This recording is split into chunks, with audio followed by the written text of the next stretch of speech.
Thank you guys all so much for showing up this morning. We also want to take a moment to thank the City of Monterey for hosting us and this event today. My name is Kay Roberts. I am a first-generation Filipino-American. I am originally from Los Angeles and now living in Sand City. And I'm going to be your MC for the day. Thank you. And a quick reminder, we are still amidst a pandemic, so if you could please keep your masks on during the event and respect social distancing. We do also have some tables set out in the front here that have big posters on them, so if you could keep that as your benchmark of where to stay behind through the program, that would be fantastic. To kick things off, I would like to quote my grandmother, "Bangon na at maki-isa," which for those of you who don't speak Tagalog, roughly translates to wake up and unite. And this is why we are here today, to wake up and open our eyes to the violence happening in cities across the nation, to unite and fight for the victims of spiteful, violent, and unnecessary crimes. To quote the Monterey County Weekly, hate crimes against Asians in the U.S. jumped by 145% between 2019 and 2020, as the coronavirus fueled anti-Asian sentiment, end quote.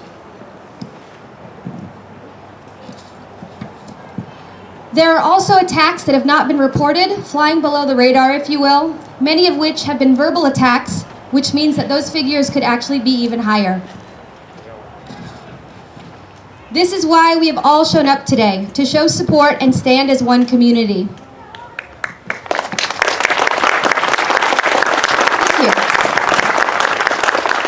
It is now time for us to take this a step further, and that's why I, these speakers, and my partners are here today to encourage you to take your support that next step. We are handing out flyers, you'll see them around. It's information on how to show support for your local AAPI community, whether that be donating to organizations that are fighting the fight against AAPI violence, shopping at local AAPI-owned businesses, or even just committing to help protect your AAPI neighbors. We also have a sign-up sheet at one of the tables in the back where you can leave your name and email address, and we will contact you with further updates and happenings regarding our fight for justice in Monterey and our neighboring areas. So with that, we will get started with our first speaker.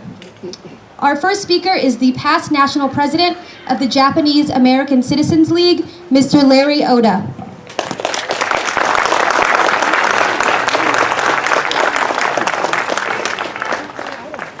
Friends, neighbors, countrymen, lend me your ears. I am not here to tolerate hate. I am here to bury it. My apologies to Shakespeare. Good morning. Thank you all for coming. I'm leading off to give a little perspective on, I'm trying to get this as close as I can and not getting any feedback. Sorry. But I want to give a little context to what we're doing, some perspective from the Japanese experience. I'm a third-generation Japanese on the Monterey Peninsula. I've spent my life here, except for my first year when I was a prisoner of the United States in one of the American concentration camps for the first year of my life. And so otherwise, I've been here except for my college days and my service days. And you can add up the years, I'm 76 years old. Yeah, I've lasted that long, thank you. But a little bit more about myself. My grandfather came to Monterey in 1906 to work in the fishing industry. Back in 1910, the Herald counted the number of boats on Monterey Bay. There were 185 fishing boats on Monterey Bay. 145 of them were Japanese boats. So, you know, we've had a long history. We've contributed to the economy in Monterey, helped develop the Monterey Bay fishery. So regardless of the the 500 laws written in this country to prevent the Japanese from participating in society, we've tried to contribute, make the country a greater place. You know, in agriculture, many of the fruits and vegetables that we're used to now were developed by Japanese farmers. Things like strawberries, lettuce, broccoli, snap peas were all developed by Japanese farmers. You know, in the 1930s, the Salinas Valley was known as the salad bowl of the world. You know, because all of their crops were sent all over the country. You know, if you had a salad in New York, you were eating Salinas Valley lettuce. You know, I think the other thing that's remarkable is that in the 1930s, over half of the fruits and vegetables grown in California were grown by Japanese farmers, and they farmed less than half of the land, so they were very productive. The Japanese that came over were not novices; they were good farmers, and you know, they showed it. You know, World War II changed everything. You know, I mentioned 80% of the fishing boats on Monterey Bay were Japanese. The same was could be said for the businesses on Fisherman's Wharf. 80% were Japanese. When World War II came along and the Japanese were evacuated from the West Coast, that all went away and it was never regained. So, you know, as I think about someone who works for 50 years to build up a nest egg, about ready to enjoy the fruits of his labor, that was all taken away.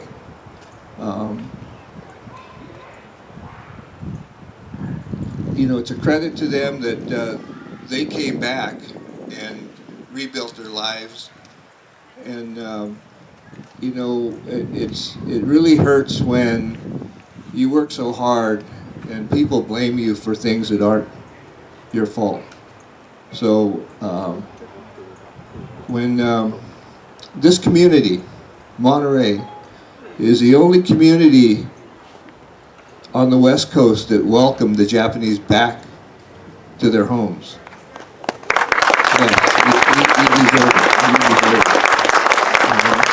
You know, there was they bought a full-page ad to counter the racists that didn't want the Japanese back. Primarily, it was the grower shippers, in the agricultural areas that wanted to prevent the Japanese from coming back. They didn't want the competition. You know, the Japanese farmers were very productive.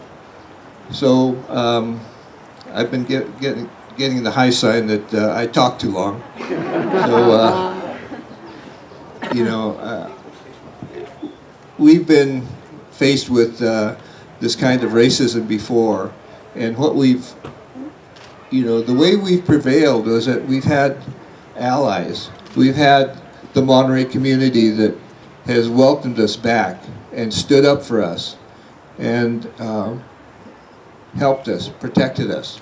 And that's what we need to do now.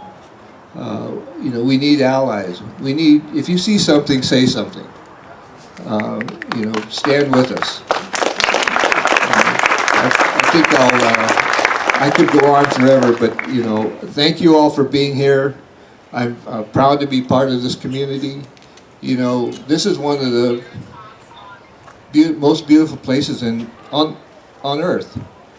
You know, I just learned that we have a Mediterranean climate, there's only 10 places in the world that have a Mediterranean climate. You know, I think half of them are in the Mediterranean. So, you know, enjoy the rest of the program. Thank you very much.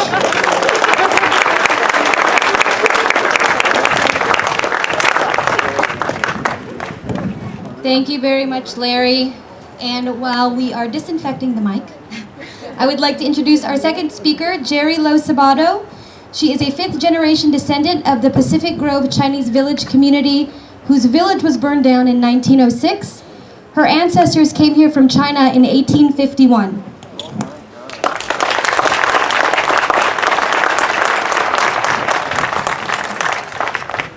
你好吗？这儿正好，这儿正。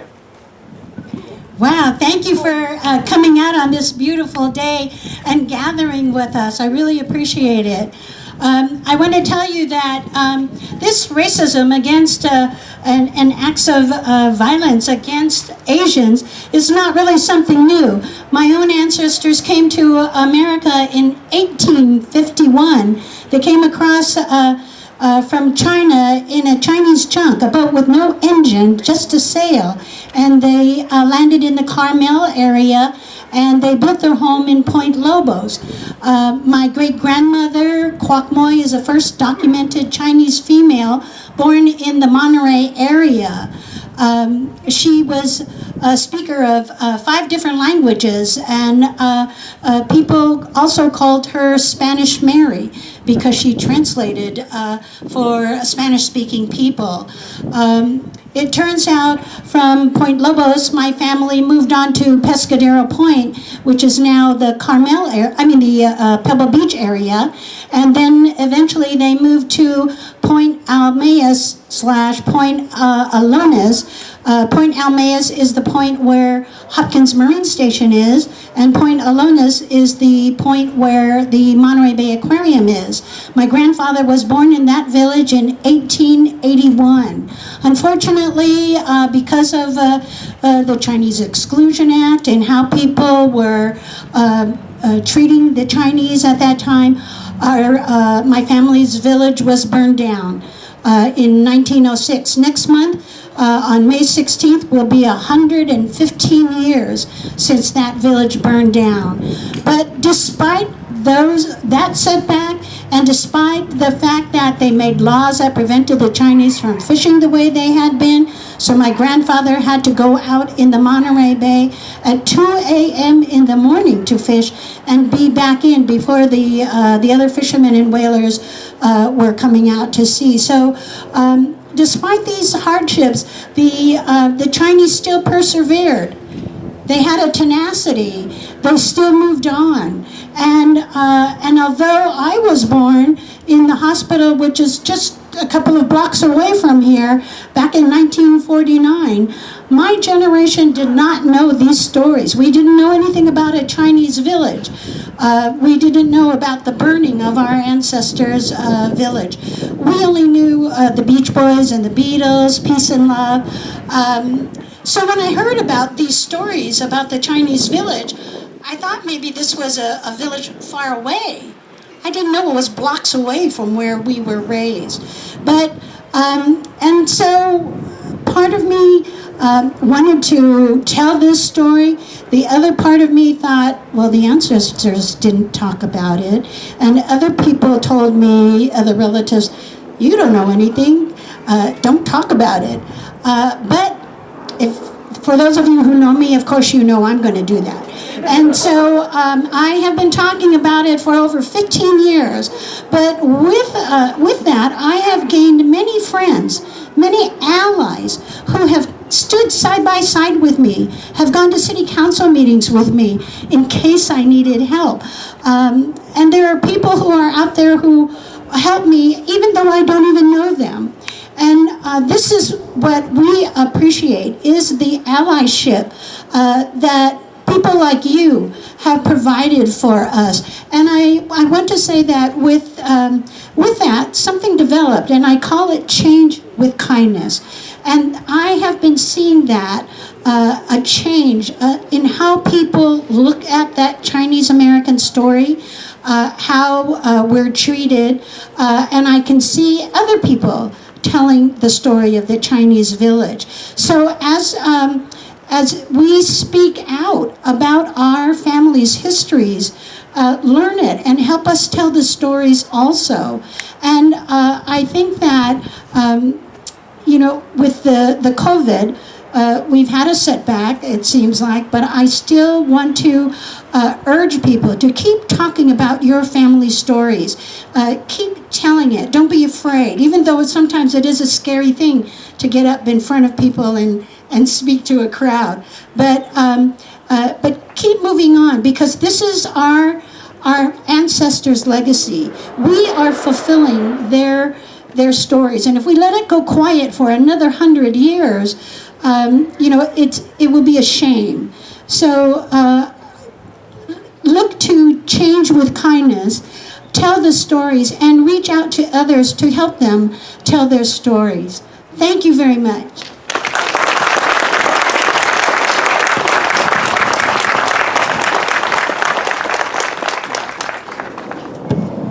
Thank you very much, Jerry. Our next speaker is a member of the Filipino National Historical Society, the Asian Cultural Experience, and is in San Francisco State Asian American Studies Master's Program. Jason Agpawa.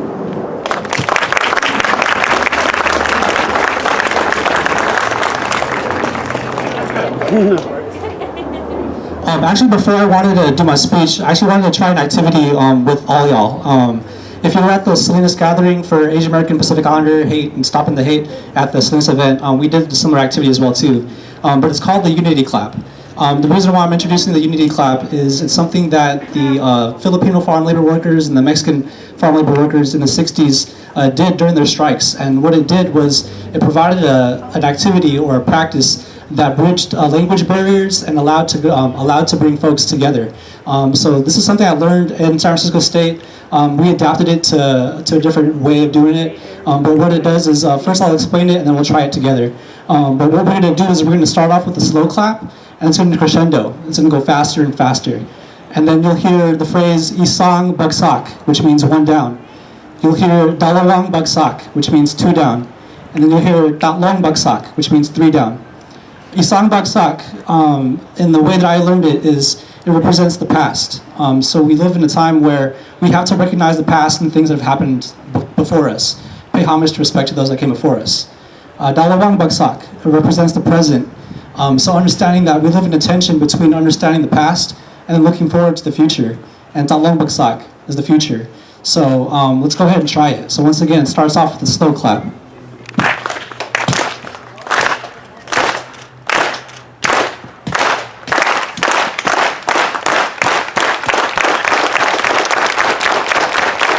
Isang bagsak, dalawang bagsak, tatlong bagsak. Thanks. All right, cool. Now I got some of the jitters. I always get jitters whenever I do public speaking, but it's a habit. I feel like once you get up on the mic and start going with your flow, you can kind of get it out of the way. But I also wanted to start off with a land acknowledgement. Being a student of Asian American Studies in the College of Ethnic Studies at San Francisco State, we always have to kind of like remember those that kind of came before us. And I'll start off with the land acknowledgement and also an ancestor acknowledgement as well too. But we acknowledge the sacred land where we work, live, learn, teach, and build community has been a place where people have lived for over tens of thousands of years. This land in the Monterey Bay area is the territory of the Ohlone, Rumsen, and Amamutsen, Esalen in the south. They have stewarded this land for hundreds of generations. We recognize that invaders have repeatedly violated the sovereignty, territory, and water of the original inhabitants of this land for over 400 of years. We extend our respect to citizens of these nations who live here today and their ancestors, and to all indigenous people. We also affirm that this acknowledgement is insufficient. It does not undo the harm that has been done and continues to be perpetuated against indigenous people, their land and water. We acknowledge that they are still here. This was adapted from the Boston Public Schools, and for more information about those who were on this land, you can check out nativeland.ca. I also wanted to pay homage to our ancestors, those who have passed. Within the last year, we've lost many to COVID-19. We've also experienced racial unrest over the last summer. kind of awakening our eyes to the disproportionate killings of people of color under law enforcement. Some names I want to recognize recently: Dante Wright, Adam Toledo, Makia Bryant, and always Breonna Taylor as well too. I also want to acknowledge the victims of the 2 mass shootings that happened this year, targeting Asian Americans and also folks that were part of it, with the Atlanta spa shootings and also the Indianapolis FedEx shootings. Following the murders, a lot of these type of activities have been coming to kind of unify the community and understand what's actually going on and trying to figure out what can we do. I mean, the most important thing about once we learn about what's going on is what kind of action can we take to kind of rectify some of these unjust doings. I also wanted to pay homage to actually one of my professors who recently passed away in 2018, Dr. Dawn Mabalin. A lot of my work and the reason why I'm standing here today is based on her works in her book, Little Manila's in the Heart. And she talks about how Stockton was the mecca for understanding the history of Filipinx, American notions of family, community, and home. And she actually made a call out to my hometown of Salinas. In her book, I quote, I believe that this book also provides frameworks for understanding the development of other Filipino communities on the West Coast, such as those in San Francisco, Salinas, Los Angeles, Watsonville, and San Diego, and other communities throughout the nation. So if you're interested in learning more about Philam history, I highly recommend picking up my mentor's book, Dr. Dawn Mabalin, Little Manila's in the Heart. I also want to give a shout out to organizers at the previous event that I was at, the Salinas AAPI event. I wanted to shout out to some of the speakers, Dr. Carissa Purnell, Nick Musney, and Luis Alejo was also at that event as well too, showing their stance on the issues that are affecting us today. And also wanted to shout out my mentor, Dr. Allison Tintiago Cabales, who's helping me in my grad thesis and kind of mentoring me in the ways in which I want to try and create social change within my community. And lastly but not least, I also want to thank the organizers, Michael and Gloria Ibsen, Lewis Leader, Kate Roberts. I wouldn't be here today if it weren't for them as well too. But to kind of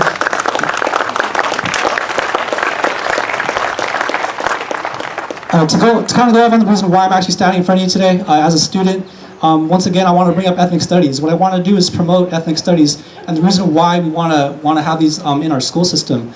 What ethnic studies did for me was it helped me answer 3 of the essential questions: who am I, who is my family, and who is my community, and what kind of social change and justice can I provide for my community. And in telling my story, I feel like it can help the younger generation understand that you don't have to. It's not fair for us to kind of leave Salinas, or it's not fair for us to leave Monterey to learn about Asian American history or the history of people of color. I mean, this is some of the stuff that we should learn in our own school systems, or at least with the community organizations that are here present today as well too. But once again, who am I? My name is Jason Galinado Wakpawa, Filipino American, born and raised in Salinas, class of 06, 2006 North Salinas High School Vikings. And one of the main topics that I learned in high school was actually trying to figure out what the American dream meant. And that was something that kind of bled into college, trying to pursue what it meant to be, what it meant to pursue the American dream. Leaving Salinas, I mean, I was stuck in my old ways. I was a varsity wrestler, varsity track and field, and I was also part of the top 10 graduating class of my high school class. And I actually got the second most community service hours. Humble bragging, but I'm saying I got the second most community service hours. And it was through those experiences that kind of got me into ethnic studies. So understanding, like, how do I take my experiences from Salinas and bring it to school, into college in San Francisco? And I figured ethnic studies was kind of the way I can go down. What ethnic studies taught me was to bridge the gap between academia and the community. And in understanding what that meant, for me was to try and figure out how to bring it all up together. In my experiences in San Francisco, I also got involved with the museums. I actually worked at the California Academy of Sciences. And being in that space, I figured, well, learning about the history of people of color, learning about Filipino Americans, Japanese Americans, South Asians, Southeast Asians, all folks of different races, colors, and ethnicities. What can we do aside from the college school system to kind of bring it all together? And that brought me back to my hometown of Salinas to work with organizations like FONS, Filipino American National Historical Society, and also ACE, Asian Cultural Experience, which is tabling in the back over there. And to answer that third question of what kind of social change and justice can I bring to my community, it's helping ACE and the Asian American community in Salinas develop a cultural museum and Chinatown Cultural Museum and Center. I mean, we're only in the beginning stages of introducing ethnic studies into curriculum, K-12 curriculum, but educators are going to need help. And what I feel is the best way to kind of help out educators and those in the community is by supporting organizations like ACE, who promote history, heritage, and culture, and they kind of teach it to future generations. So I mean, with ethnic studies, it's trying to bridge the gap between what we know through academia, what we've learned, and how can we create that change within our communities. So before I end my speech, I wanted to kind of bring it back to the very beginning, the unity clap. So I want to close out with the unity clap, reminding that we're all kind of here together as one group, one people, here to kind of fight unjust causes and to kind of break the boundaries of whatever keeps us in our mental kind of like blocks of what's happening in the community. So once again, thank you, and let's try the unity clap.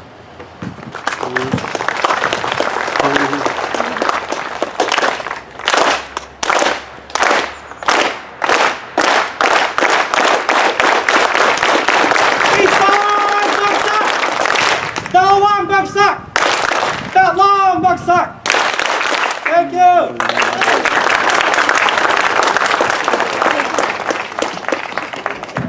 Thank you so much, Jason.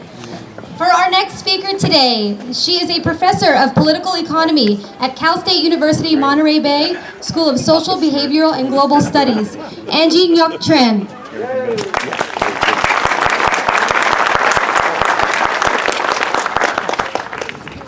What a hard act to follow. But I'm learning from Jason the unity clap, which I will use in my CFA at CSUMB, and I will invite him to my class.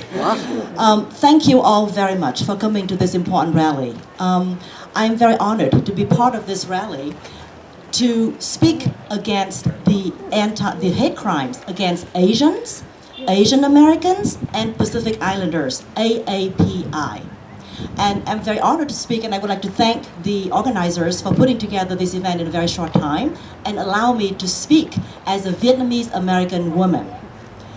Đoàn kết thì sống, chia rẽ thì chết is Vietnamese for unity brings life, division brings demise, or một cây làm chẳng nên non, ba cây chụm lại nên hòn núi cao.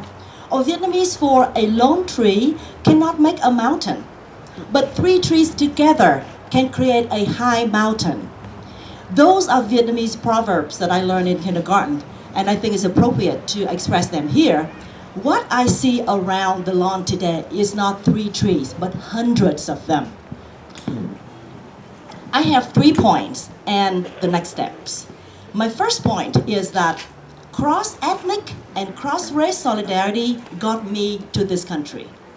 I came here in 1980 as a boat person, 5 years after the end of the bloody US-Vietnam War in 1975.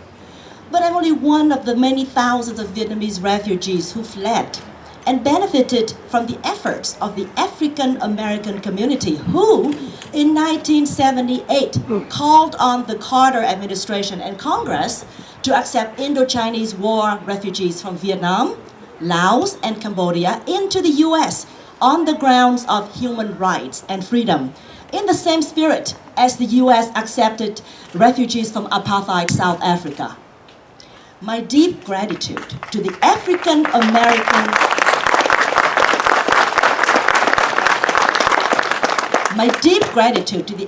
American community who argued that they cannot compartmentalize their own struggles for human rights and for economic and political justice from the plight of other refugees also in search of freedom. We also need a pathway to citizenship for refugees, for immigrants, and for undocumented people here.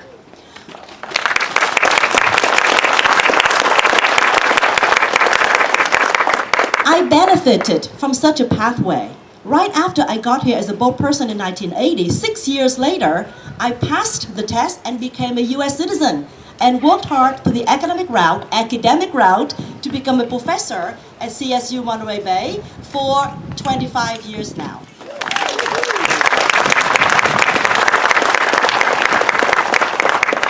Reflecting on my years as an immigrant, I can relate to many women in the Vietnamese American community who are still immigrants. They don't yet have their citizenship, the US citizenship. working in low-paying jobs, cooking, cleaning, serving, harvesting, sewing clothes in small sweatshops for us. They are as vulnerable as the 6 Asian women who were shot in Atlanta.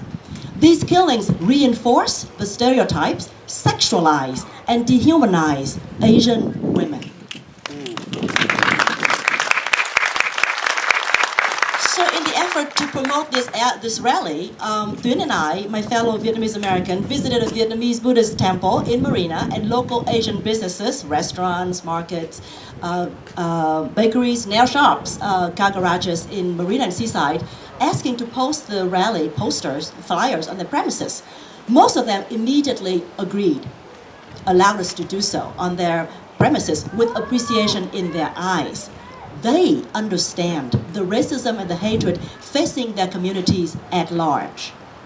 My second point is to refute the Asian model minority narrative, which is used to divide the Asians from other blacks, indigenous, and people of color, BIPOC for short, communities, by promoting the claims of white privilege. This Asian minority model plays into the current capitalist market mode of production and mode of exploitation, which downplays anti-racism and hides the real hardships facing the Asian, AAPI, and BIPOC communities, such as unemployment, physical and mental health, and poverty. I looked up. According to the 2018 Pew Research Center study, the income gap between the rich and the poor among people of Asian descent in the US between 1970 and 2016 has been rising most rapidly, surpassing all racial groups. Now, if you look at the wealth divide, which includes assets, stocks, and bonds, the divide is even worse. My third point is to acknowledge that the attacks on Asian and Asian Americans are part of the same capitalist system that thrives on division among people of color and attacks on blacks and Latinx. A painful yet important question to raise among my own Vietnamese American community is anti-black racism. It pains me to no end, but it's important to point out that this attitude is the result of structural racism, of colonialism, where the rich whites are often at the top of the power hierarchy. What gave me hope, however, is the ongoing tremendous efforts of young generations, of Vietnamese American students, high school students, who organized and marched in solidarity with the BIPOC, white, and all the ethnic groups in many Black Lives Matter protests in Southern California and elsewhere.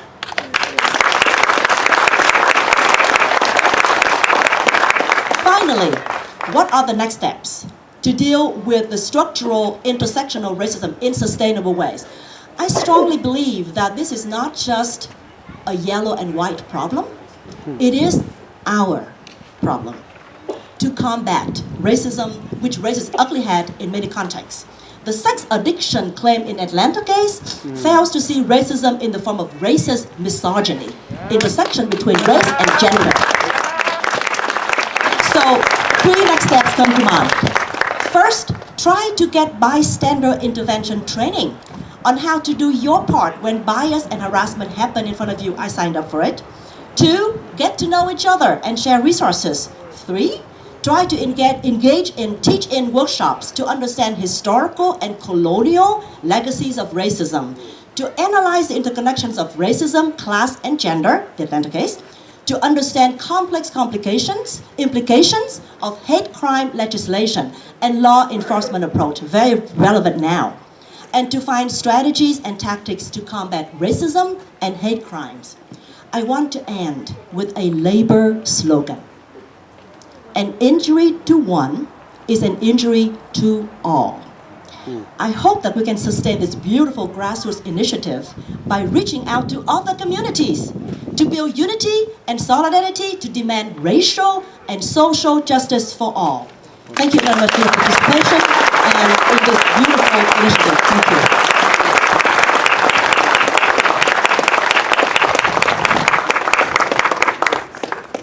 Thank you, Angie. Our next speaker is a lecturer at Cal State University Monterey Bay School of Humanities and Communication and School of Social, Behavioral, and Global Studies. He is also membership and organizing chair for the California Faculty Association of CSUMB. Ajit Abraham.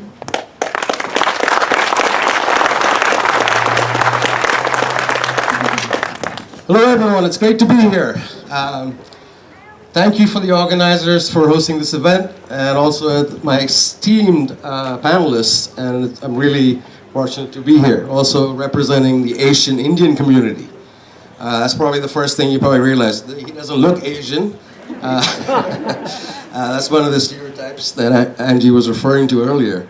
We forget that part of the Asian diaspora coming from South Asia also includes people of Indian descent like myself, who identify as South Asian or Desi. That's the new word. So I'm going to include that when we talk about Asian and Pacific Islander is also Desi communities across this country. Going back to history, if you think about even Monterey or this region, you have to think about the Sikh community in particular.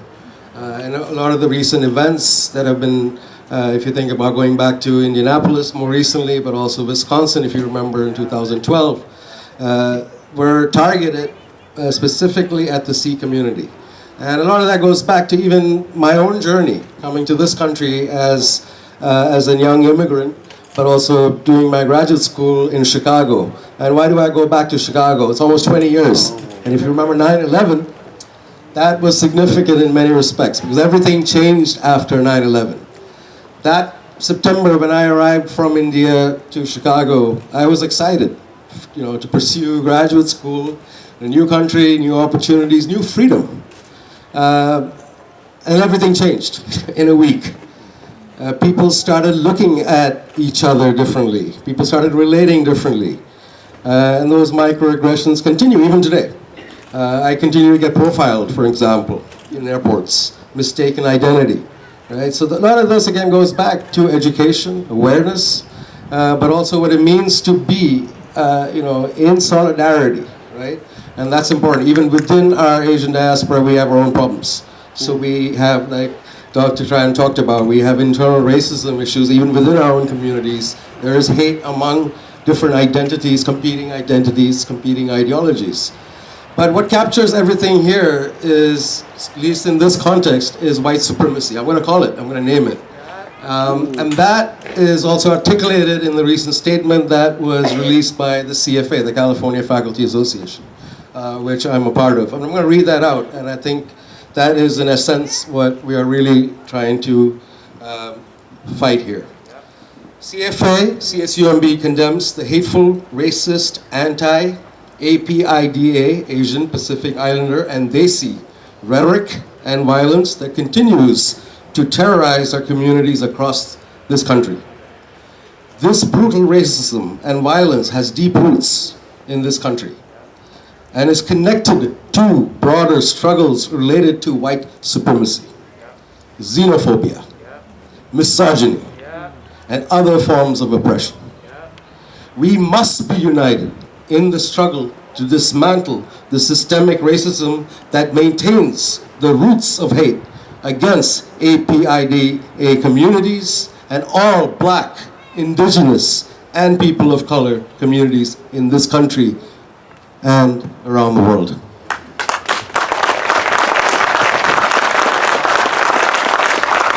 What do we expect? What do I expect from this? Well, my son is here. There's a new generation right there. That carries on a different meaning. He's embarrassed. And on the way here, I said, I'm going to talk about white supremacy. And he said, Papa, don't talk about it. Don't use that word. It's too controversial, too problematic, yeah? But that's education right there. He's got to name it, all right? To understand it. And we all do. We all do. When I look at Monterey, I'm lucky to be here. I think a lot of my colleagues can attest to that as well. We're fortunate to be part of this vibrant, beautiful community. Let's keep it that way, right? Let's keep it that way, but also let's preserve our cultural uniqueness, but also call hate when we see it, name it, and like Dr. Tran said, we can't just sit by and just watch this, right? It's time. It's time to do something. And I call upon our leaders in particular to publicly go against what we call white supremacy. Thank you.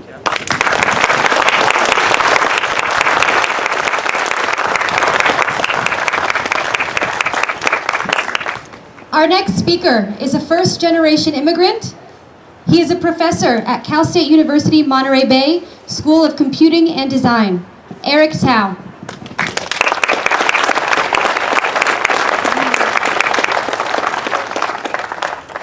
Good morning. I try to mimic the great speaker and politician run up to the podium and present my vitality.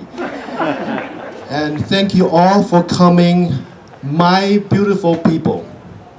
My name is Eric Tao. This is my distinct privilege to have this chance to show you and share with you my story and my aspiration and my call for action. I want to thank my good friend, Gloria and Mike Gibson to organize this. Long time ago, when I was a little boy, I was in Taiwan. My parents fled the civil war of China. They came from Shanghai to Taipei. I was born and raised. When I was a little boy, they say, well, when you grow up, you need to go to this country. Well, Taiwan was pretty good. Look at the name of this country. The name in the United States, the name in Chinese is beautiful country. How could be wrong to go to beautiful country? I said, well, yeah, well, good try. I guess at that time, they show me this beautiful, picturesque picture, probably Monterey. And this particular place, the Colton Hall, meant a lot to us because we took our family photo here every year. And I want to echo a lot of previous speakers. I also brought my family here, my daughter here. I think my message is to all of us, but I really want our younger generation to believe, to feel the worry, but definitely the optimism we still have for this beautiful place. I'm an immigrant. I chose to be here. Okay, I'm lucky enough. I received my doctorate from University of Irvine. I probably can choose many different places to go. When I finish my degree, I look at all the posting, and Dr. Marsha Moreau, who was the dean at the time at CSUMB, she interviewed me, and she said, well, you can go to a big, established, 250 years old school, and you will be a little guy. But if you join CSUMB, this is new school, full of hope. Also, we have a unique vision. It's not only to get people to be the best software engineers so they can earn $250,000 Google, but we want them to love every group, to break the racial boundary, to change the world, to make the world a better place. And I said, wow, I was young and naive. Well, that sounds pretty good. And I love her, she's my great mentor. She didn't tell me it took 70 hours a week for 20 years to work that hard. And that history was a great experience for me. Over the last 20 years, you probably heard a lot about CSUMB, including the program I founded, I directed. I hired a lot of faculty, really proud of the program. For example, we have by the Mitsui Foundation, we've received millions of dollars from private and public. We educate underserved community to receive the computer science degree in 3 years, fully funded. And because they don't have winter and summer, so they don't reduce their hours of study at all. And also, about 8 years ago, we look at a lot of the people outside of the driving distance to a university. We know that computer science or technology is the future, so CSUMB also created a complete online computer science program, which I still involved. It's just ranked, depends on which one you look at, the ranked number 5 in the country. So this is a beautiful place. Not only because the sunshine, not only because the geography, not only because the wonderful, wonderful sweet wine, but because of you, the people. Look around you. I was astonished when the organizing committee called upon me. We were online meeting. I said, wow, in most other places, the Stop Asian Hate seems to be an Asian issue. But in the beautiful Monterey, this is everyone's issue.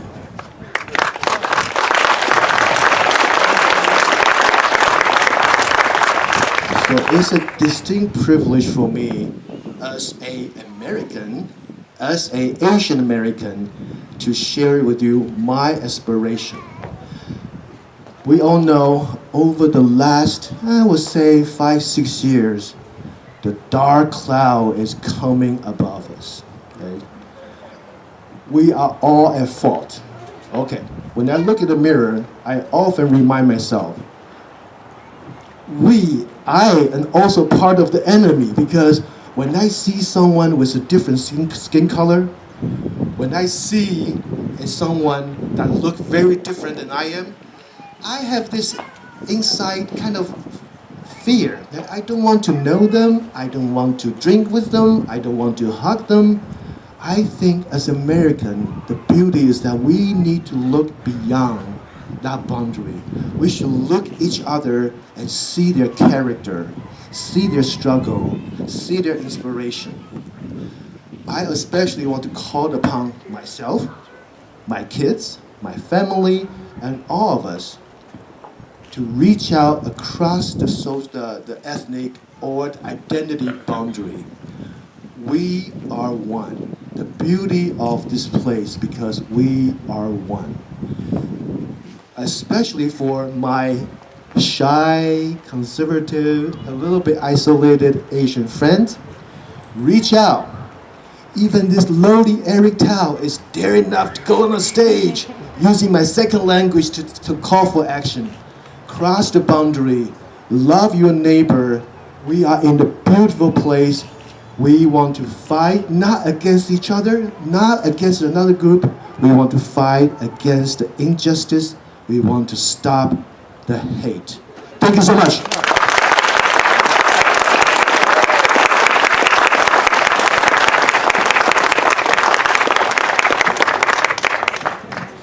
Our next speaker is a Monterey City Council member elected in 2018. He sponsored the resolution unanimously approved by council condemning anti-Asian hate crimes and renewing the city's commitment to speak out against the racial violence and protect those targeted in attacks. Tyler Williamson.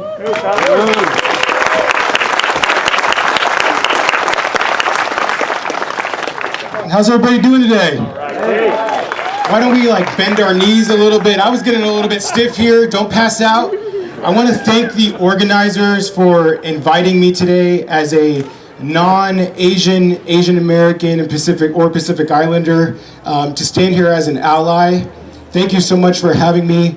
I agree with the speakers before me that have identified the beautiful diversity that is here today. Even within the Asian American and Pacific Islander community, there is very much diversity. So I really appreciate this. And now we have this beautiful weather after it's been a little bit foggy for the last week. So this is really much of a sign of how beautiful this event is. But let me just start off by identifying that some people, and I imagine it's not anybody here, or if not, very few folks, don't think that us being here and having this rally or on the city council passing resolutions makes a difference. Well, let me tell you, Malala Yousafzai, who, if you all can recall, is the Pakistani lady who got shot 3 times on the school bus by the Taliban for her work on educational justice and ended up becoming a Nobel laureate. She says, if people were silent, nothing would change. So,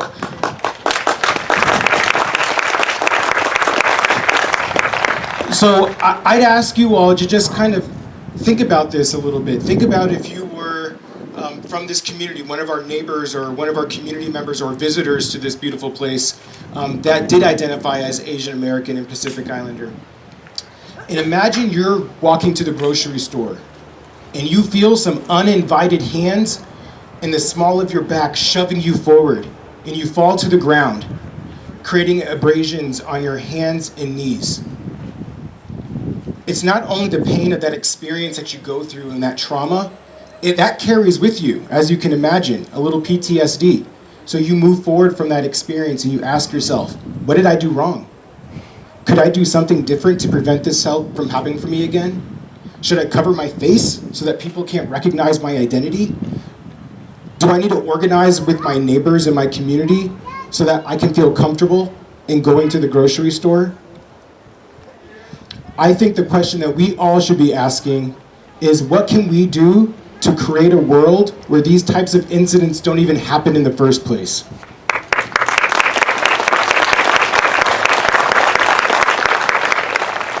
Being complacent and not doing anything is very much part of the problem.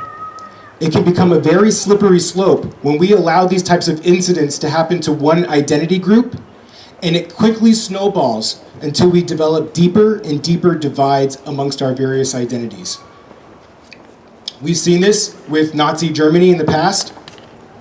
We've seen it more recently with Donald Trump. And this isn't about partisanship. This is about treating people with dignity and respect.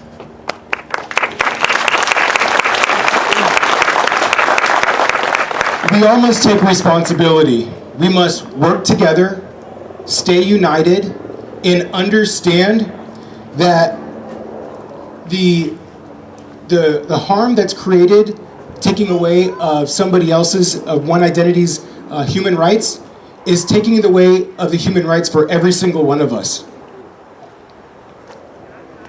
I'm here today because I want to stand with and let all of our community members, our neighbors, our visitors that do identify as AAPI, to know that we're not okay with bigotry and hate due to how COVID is being identified to some as the Kong flu or the Chinese virus.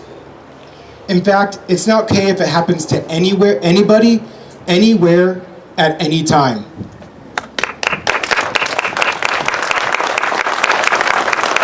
These behaviors aren't new, and this country has a long history of these types of incidents.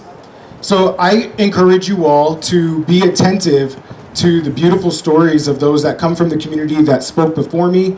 Nat will be coming up here in a little bit, our assistant city manager here in the city of Monterey, to share his story. Listen attentively to these stories. Stories are very important for you to go out and do your work. This rally, though may only seem like a temporary gathering of people, means a lot can come out of this.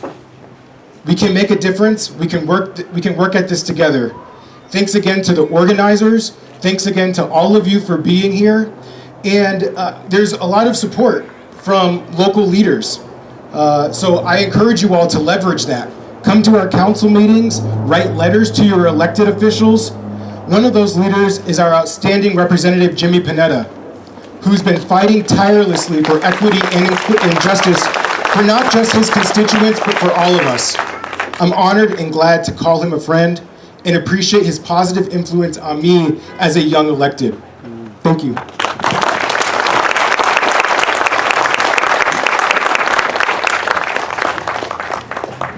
Tyler gave a bit of an introduction to our next speaker. He is the City of Monterey Assistant City Manager, Nat Rojanasathira.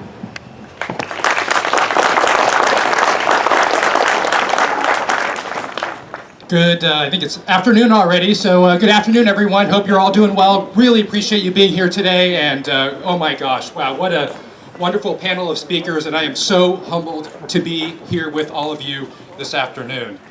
I'd like to start by sharing a story. I was on the phone yesterday with our police chief, Dave Hober, here in Monterey, and he told me that recently he heard from a group of students at Middlebury Institute of International Studies. It's the local graduate college just one block down the street here. You can see the building to my left.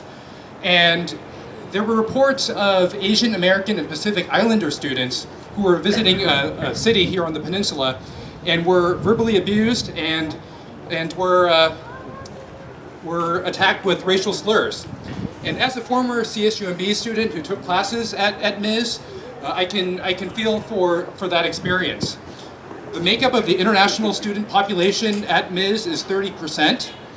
And just imagine, just put yourself in their shoes as a young student coming here to the United States for the first time, and what that would feel like to be insulted with racial slurs when you're just going about and trying to have a good time in the community. So, wanted to share that story. Sadly, many AAPI students in our communities no longer feel safe. And many of you have experienced this. Verbal attacks that are based on your race, whereas I and many others have being yelled at to go home to your country when America is your home. America is our home. This is our community. I'd also like to, thank you. So I'd like to share with you three quick things. One is why hate crimes go underreported here in the United States among AAPI populations. The second is what you can do to report hate crimes, whether you're a victim or whether you observe it. And then the third is what the City of Monterey is doing to support the AAPI community. The MIS incident, the incident at Middlebury among those students, is just one of very many. Unfortunately, verbal attacks have escalated into physical violence, as we've all heard about. And part of that has to do with language barriers. Some of that has to do with historical mistrust of government, and also a potential fear of retaliation. But as a member of the local government community, we want to encourage you, if you either experience or witness a hate crime, please report it. Call 911 if it's an emergency. Call the non-emergency number and report it. And also, the other option, if you do feel strongly that there may be retaliation, you can always call the anonymous tip line. We have one here in the City of Monterey, and other communities have them as well. All this information is available on our city website if this happens to you. And there's a commitment from all of our police agencies here that they will investigate hate crimes, and they have investigated hate crimes, and our district attorney will prosecute them. As Assistant City Manager for the City of Monterey, thank you. As Assistant City Manager for the City of Monterey, I'm very proud of what we're doing here. We're implementing diversity, equity, and inclusion training among all of our staff members, and in the future we'll be expanding that to our boards and commissions. We're finding ways to interpret and continue to interpret Monterey's history so that we don't forget the important stories that need to be told, like the ones that we've heard from Larry Oda as well as Jerry Lo Sabato. And we're having community conversations about racism and hate crimes. Just this past Thursday, our police chief and the chiefs from Marina, Seaside, Carmel by the Sea, and Pacific Grove participated in a town hall meeting to help have a conversation with Middlebury students about these incidents and help them feel safe. One interesting fact is that among Asian Americans have among the lowest civic participation rate among racial groups, including Blacks and Latinx, and that applies to census as well as voting. Our Monterey City government encourages community engagement and participation as we tackle issues surrounding social justice, diversity, equity, and inclusion. We encourage you to participate in our city council meetings, serve and apply on a board, commission, or committee, or attend a neighborhood association meeting. To close this afternoon, I am a first-generation Thai American, and I am concerned about my parents' safety. I've shared this story before.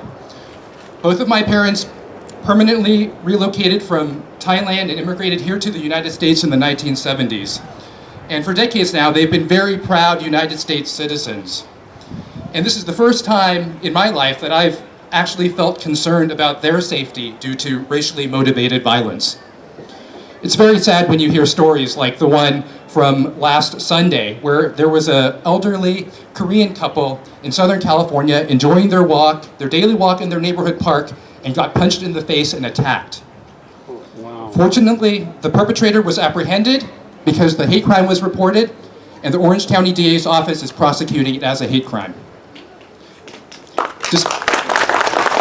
Despite these stories, however, I do feel hope in this moment, being here with all of you today, hearing all of our speakers. We have a very strong community here in the Monterey Peninsula and here in Monterey County. And I am so grateful to be part of this community, to be here with you today. And I'm hopeful that together we can end hate against the AAPI community as well as all people of color. Thank you so much. Appreciate it.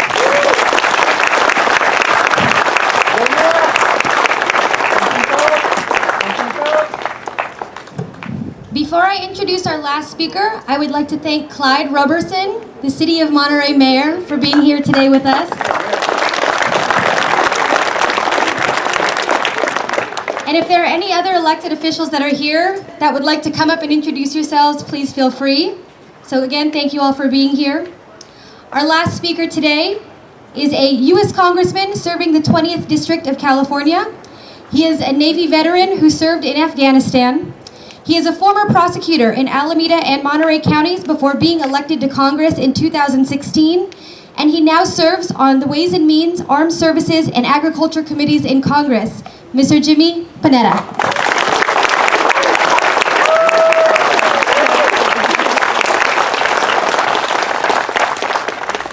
Thank you. Good afternoon. It's great to see a crowd, especially a crowd that comes together on such an important topic as making sure that we all stand up and stand together against Asian hate crimes. Let me also take this time to say thank you, obviously, to our organizers, to Lou Leader to put this together, but also a former legislator who is here and continues to be a fighter for us, and that's Senator Bill Monning.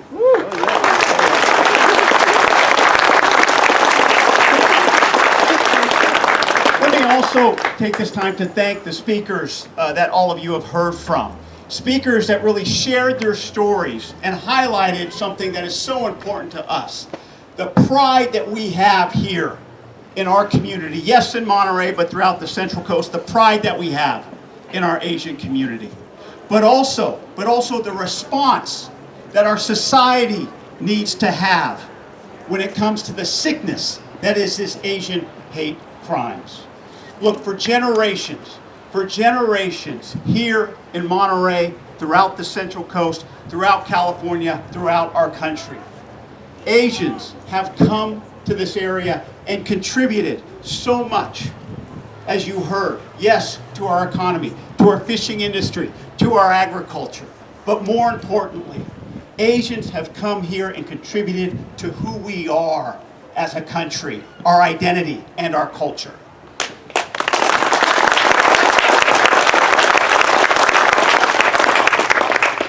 It is that culture that we stand for here today and every day.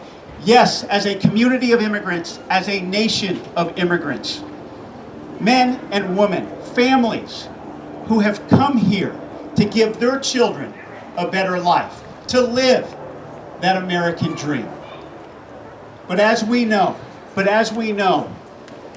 in efforts to fulfill the American dream, in efforts to live up to the ideals of this democracy, we can experience the nightmare that is crimes against our cultures, that is Asian hate crimes. Despite those crimes that have been rooted in our history, that have been rooted in the xenophobia that we've seen throughout the history of this country, we stand firm. Despite the fact that there was a Chinese Exclusion Act and the massacres of Chinese in Wyoming and LA in the late 1800s. Despite the fact that there was a burning of a village right here in Monterey in the early 1900s. Despite the fact that we interred Japanese during World War II. Despite the fact that Vincent Chin was killed in the 1980s in Michigan, despite the fact that after 9/11 we experienced a scapegoatism, despite the fact that for the past 4 years we had a president who relied on anti-immigrant hate, anti-immigrant rhetoric for political gain. An attitude that unfortunately culminated over the past year amid the pandemic that we saw with the crimes against Asians. Despite all that, we stand together today.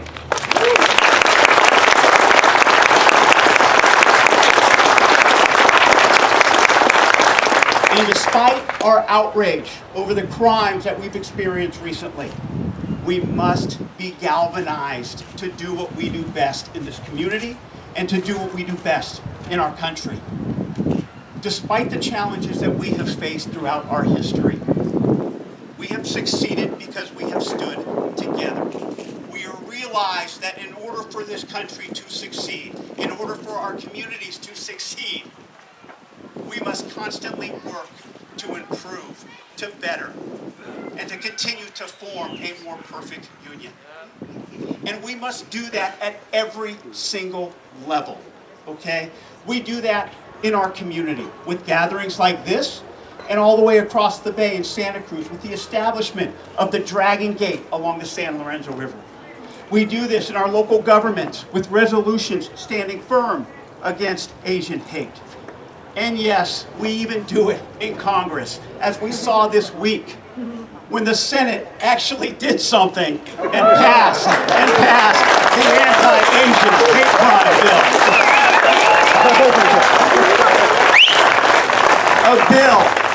A bill that will expand and encourage the investigation, the prosecution, and the education when it comes to anti-Asian hate. A bill that I will be voting on next week, next month, and a bill that will get signed into law by President Joe Biden.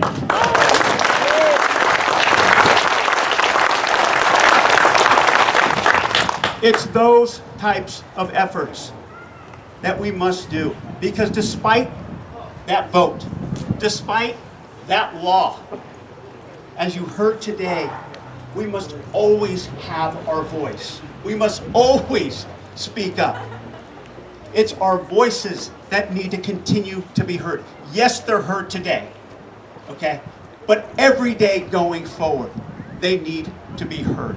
Every day going forward, we need to speak out against anti-Asian hate. We need to make sure that we continue to do what we do best and have done in this community